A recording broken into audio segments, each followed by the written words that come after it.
You got guys like LeBron and Kevin Durant, Tom Brady. It was like a snowball. Now everyone is talking about us. Now we're in the New York Stock Exchange. All of this happened in a period of like 8 months, man. DUPR, we opened the world to partnerships. We have 100 APIs. We were working with everyone that was doing something, trying to help them out. We're getting like 20,000 new users a week. Our growth is massive. So balancing when to monetize and keep the growth going. What advice would you give a new founder trying to break into this space? You need to be able to adapt to change and pivot fast.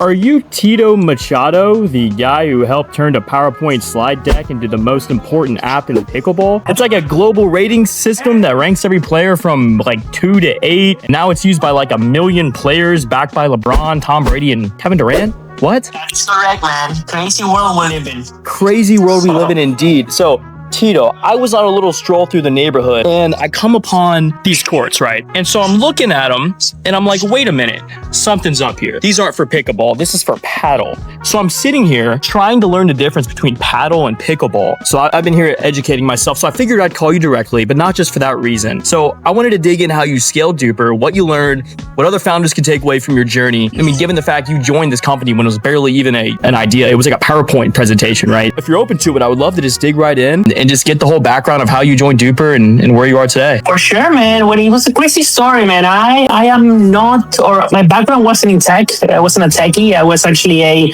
former tennis coach. I came to the US to play college tennis a long time ago. And when I was coaching and running facilities in tennis, I started running tournaments, running events, really being in the community. So I got recruited to go and work for the Silicon Valley type startup, UTR, in the tennis space. So I packed my things from New York, went to California, never had a corporate job in my life, and started building my career on the way up from the bottom of the company there until I was a senior program manager. And in 2022, I got a call about pickleball, about this amazing new sport that was exploding and building something very similar, but through UTR, but in the pickleball space, because there was nothing right there. Right. So, man, left everything, went to pickleball, started playing, got extremely crazy about the pickleball, the community. I was obsessed with the idea of so many people of ages coming and playing together.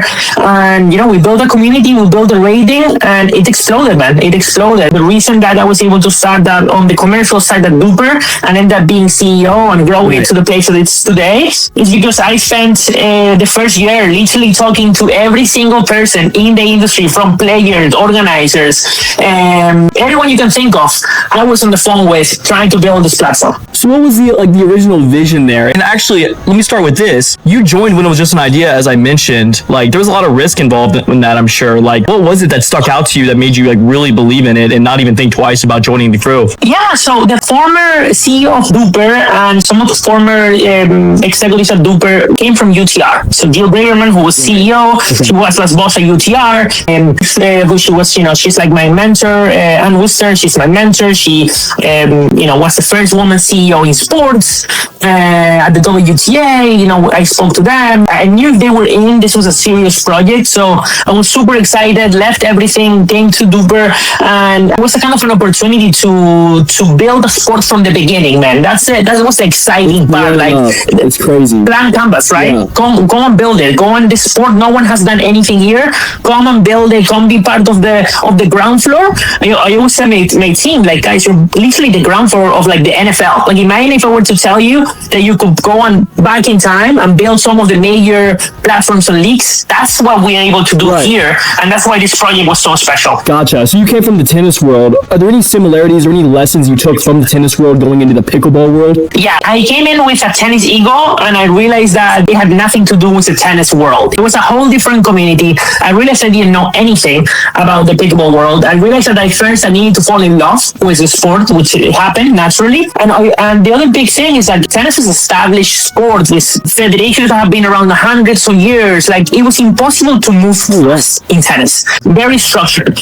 Pickleball, it was completely different. Pickleball was ideas. Let's go. Startup mentality. We can build this. Why don't we do this? Yeah, let's throw it to the wall and do it. So it was a completely change of my mentality, and it was all about the community, man. That's one of the biggest changes. The other big change is that tennis was ultra like competitive in the sense that there was not that concept of partnerships. Everyone was trying to protect themselves. DUPR, we opened the world to partnerships. We have 100 APIs. We were working with everyone that was doing something, trying to help them out. So the level of collaboration was completely different to the tennis industry. Amazing. So you guys are north of 1 million users. You mentioned partnerships and how much that's driven your growth. Was there any other sort of marketing strategy, campaign, any kind of idea that led to this big wave of growth since you started? I think we've been guerrilla warfaring this, and that's how I describe myself too. I'm kind of a grinder, and my team is full of grinders. So nothing more than being there for the community, nothing crazy, but like supporting so many of the companies and the players and the champions that are truly shaping the sports, and being there without wanting to get anything in return,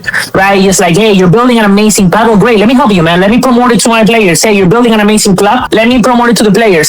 So we created this network where the community was fighting for us. They want us to succeed because we've been there to help every single one of these champions in an unselfish way. And honestly, selfishly has kind of helped to establish us as like, and we have all of these friends rooting for us, wanting us to be successful. Of course, as the sport grows, so will you guys. Exactly. Amazing. What else are you guys doing to facilitate this growth? Are you guys leveraging performance marketing, app store optimization? What's been a big growth driver for you guys? It's kind of a weird industry, right? When it comes to metrics, when it comes to that growth, right? At the end of the day, it's kind of like a forum sport still, right? Which is very different. Reaching the community has been way more like through the clubs, right? Through the organizing events, making sure that we are like street marketing, kind of like making sure that we're present, that we're talking. Like it's kind of different to any other tech experience or any tech company. Like literally, we are the ones like freaking. It's like we built a food cart, right? And we are the ones driving through the country and making sure that we're selling these hot dogs and explaining the hot dogs. And it's been that kind of grind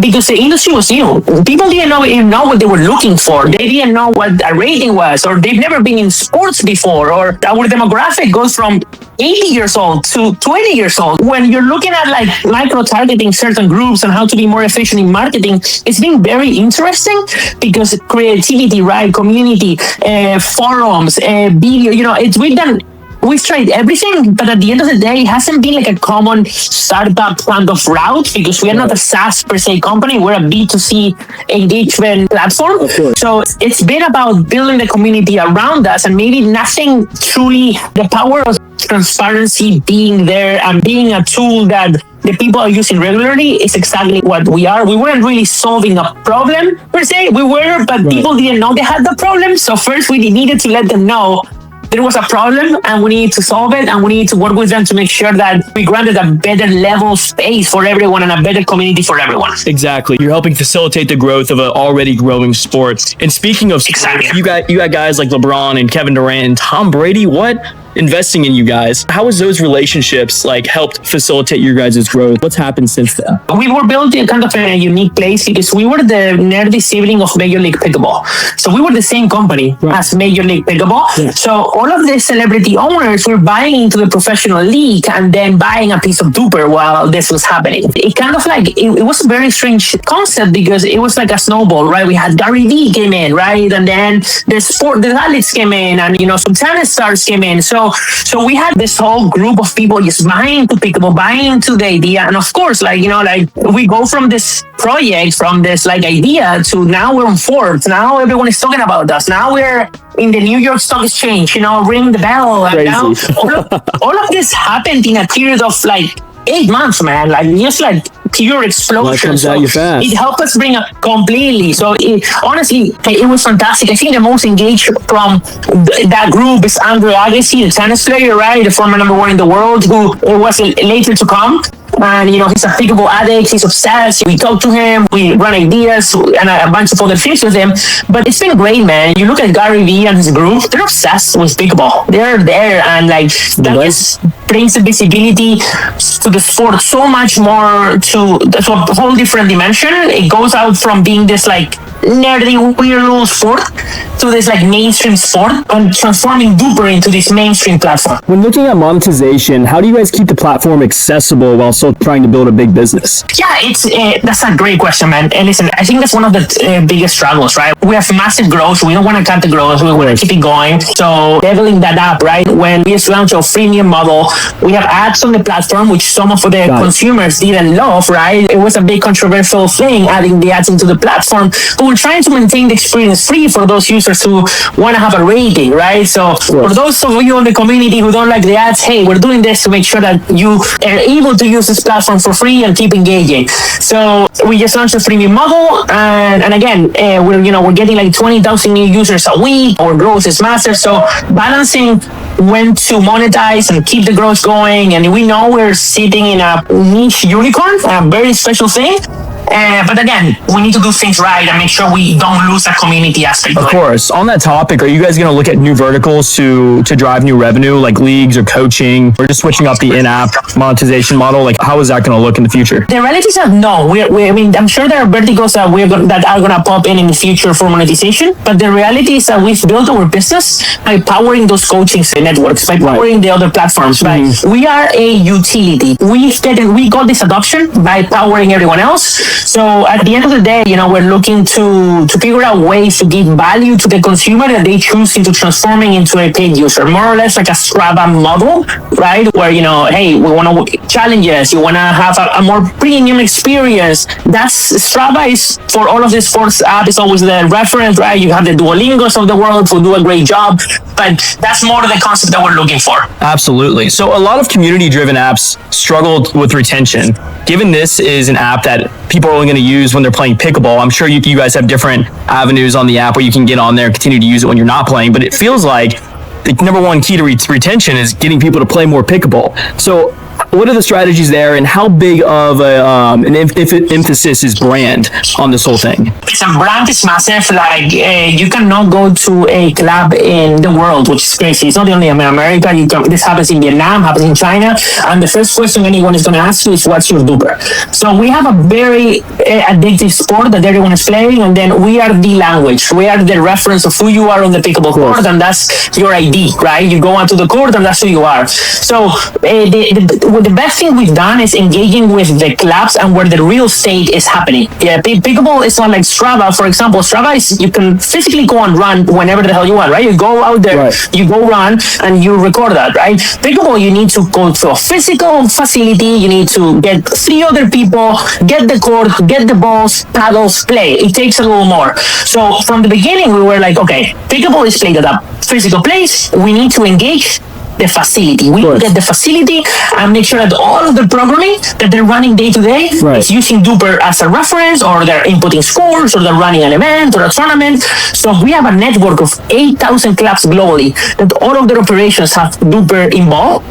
So now we're able to create a weekly, wherever the player is playing, we log the real state to be able to get people to play on those facilities and courts. Of course. What advice would you give a new founder trying to break into this space? Maybe it's tech, maybe it's a sports tech platform. What would you give to those people in the very early stages? You need to be able to adapt to change and pivot fast. If I've learned anything this last 3 years, it's like you cannot be stubborn. You need to be ready. If you have any idea, like honestly, 99% of my ideas on things that happen, they don't end up being the end product. They're kind of like the spark that starts a concept that then evolves and it turns into something completely different. So I think anyone who has been successful hasn't made that I know, and thanks to DUPR and this industry, I've met some of the most successful people in the world, is that you need to be ready for change, and you need to adapt, and you need to make decisions. You need to fall and get up quickly and figure out how to make it work. Like none of this last years have been a perfect story. We went away the pickle wars. We almost didn't have an ownership group. We had to raise money like a period of 2 months. We've gone through